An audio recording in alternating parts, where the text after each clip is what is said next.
যাকাত যারা দেয় না তাদের দুনিয়াও শেষ আখিরাতও। যাকাত যে ফরজ এটা অনেকেই জানে না। পয়সাওয়ালারা চিন্তা করে আমার পয়সা আরেকজনকে ভাগ দেব কেন? রাসূল বলছেন যারা হিসাব করে যাকাত দেয় না কিয়ামতের ময়দানে এই যাকাতের টাকাটা তাকে আল্লাহ বিষধর সাপ বানায়া তার গলায় পেঁচায় দিবেন, তার গাল কামড়াতে থাকবে আর বলবে আনা কানজুকা আনা মালুকা, আমি তোমার সম্পদ, আমি তোমার গচ্ছিত জিনিস। ও মেয়েরা, এক এক মেয়ের কাছে 20 ভরি 30 ভরি স্বর্ণ, যাকাত দেয় না, এরকম আছে না নাই? আপনাদের যশোরে নাই, মনিরামপুরে স্বর্ণ সবচেয়ে বেশি প্রিয় জিনিস মেয়েদের কাছে। আর মেয়েরা সাজতে পছন্দ করে, কারণ মেয়েদের বাড়ি হলো জান্নাত। মেয়েদের বাড়ি কোথায়?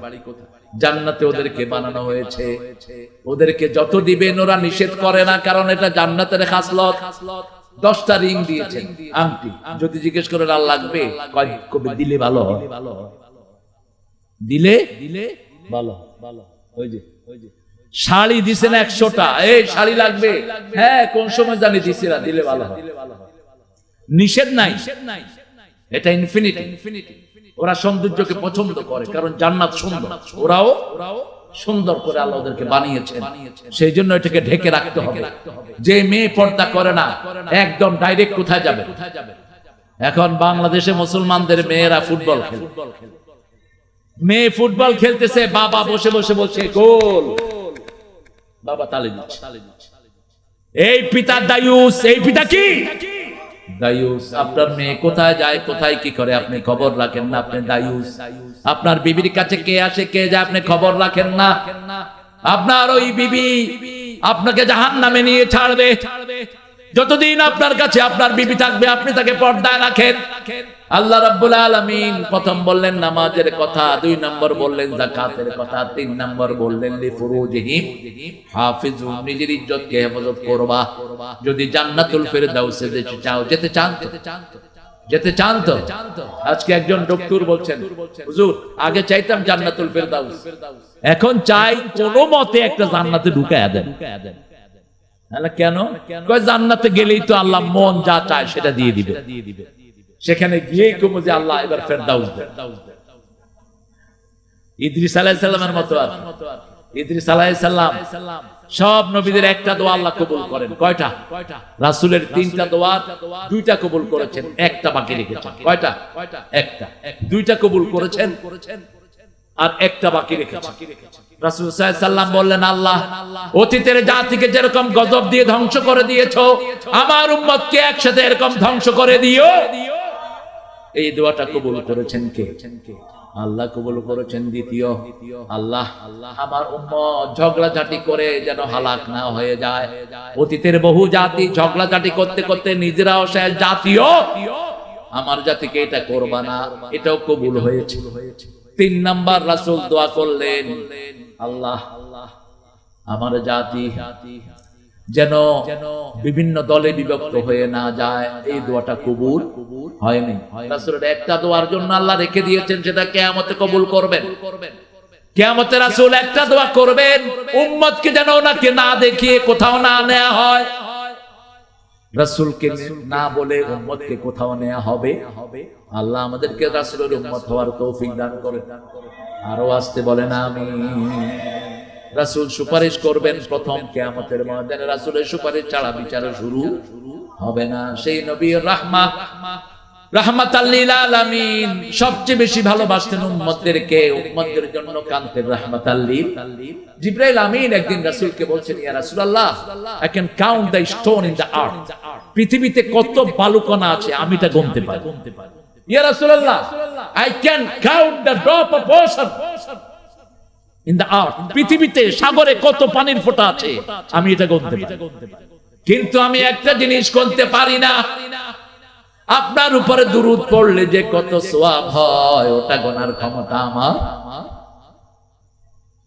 এজন্য আল্লাহর সবচেয়ে প্রিয় কাজ হলো রাসূলের উপর দুরূদ দেয়া।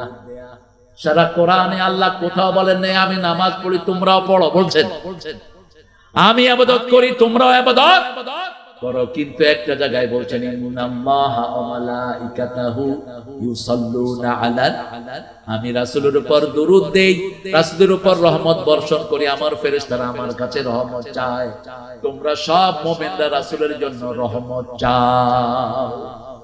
এই জন্য উঠতে বসতে চলতে ফিরতে রাসূলের আদর্শ ছাড়া বাঁচার কোনো উপায়। রাসূল মায়ের খেয়েছেন, আমরাও মায়ের খেতে রাজি। রাসূল তলোয়ার নিয়েছেন, আমরাও তলোয়ার নিতে রাজি। আমাদেরকে ভয় দেখায় কর, কাকে ভয় দেখাও? রাসূল বলছেন আল জান্নাতু তাহতা জিলালিস সুজুদ, তলোয়ার হলো জান্নাতের, জান্নাত হলো তলোয়ারের ছায়া। আপনি তসবির দানার নিচে জান্নাত না, তলোয়ারের ছায়ার নিচে জান্নাত। বলছেন রাহমাতাল লিল আলামিন। আল্লাহ বলছেন ইন্নাল্লাহা ইউহিব্বুল্লাযীনা ইউকাতিলুনা ফী সাবিলিহি সাফফা কাআন্নাহুম বুনিয়ানুম মারসুস। যারা আল্লাহর রাস্তায় সংঘবদ্ধ হয়ে আন্দোলনে থেকে সীসাডালা প্রাচীরের মতো জিহাদ করে, তাদেরকে ভালোবাসেন কে? সে আল্লাহ বলছেন তোমার চরিত্রকে হেফাজত করো। আজকে যুবকদের চরিত্র শেষ। ওই যে সেই দলের লোকেরা সকাল বাচ্চাদের হাতে মোবাইল ধরিয়ে দিয়েছে।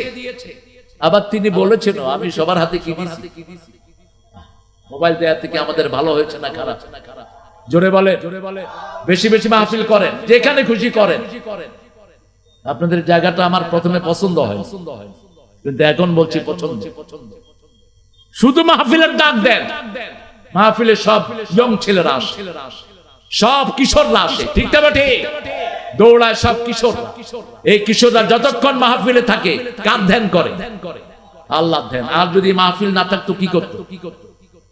ঘরে গিয়ে কি করতো? এই ডানে ডানে বামে মার, আসছে না নাই? কি এটা? ওই যে সবার হার্ট শেষ, চোখ শেষ, লিভার শেষ। এই আঙ্গুলের সাথে সারা শরীরের সম্পর্ক আমাদের বাচ্চাদেরকে ধ্বংস করে দেওয়ার পায়তারা হয়েছে। ডক্টর ইউনূস, স্কুলগুলোতে তুমি কোরআন শরীফ ঢুকিয়ে দাও, মোবাইল বন্ধ করে দাও সব স্কুলে। আমাদের যুবকদেরকে বাঁচাতে হবে।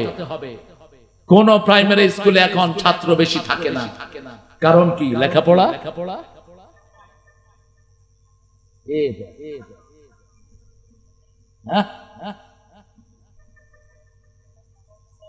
লেখাপড়া সব মোবাইলে। মোবাইলে ভালো বেশি না খারাপ বেশি? এটা রাখবেন। এই যে আপনার ডিভাইস গুলো সব ইহুদি মুশরিকদের হাতে তুলে দিয়েছেন। আপনি যদি অ্যান্ড্রয়েড সেট রেখে ঘুমানো, আপনি কোথায় আছেন ওরা জানতে পারে। এই যে কয়েকদিন আগে আমেরিকার কয়েক পান্ডারে ধরছে, তারা ফেসবুকে দিছে গুড বাই বাংলাদেশ, চলে যাচ্ছে। কিন্তু পুলিশ ট্র্যাক করে গিয়ে দেখে যে ঘরে কয় মামু আসেন, বিদেশ থেকে আপনারা নিয়ে যাবেন। কত শয়তান! এখন ট্র্যাকিং করলে এটা কিন্তু ট্র্যাকিং হয় না। এটা বন্ধ করে দিবেন, পুলিশের বাপের ক্ষমতা নাই আপনাকে ট্র্যাকিং করতে পারে। এখানেই সে এসে থেমে যাবে।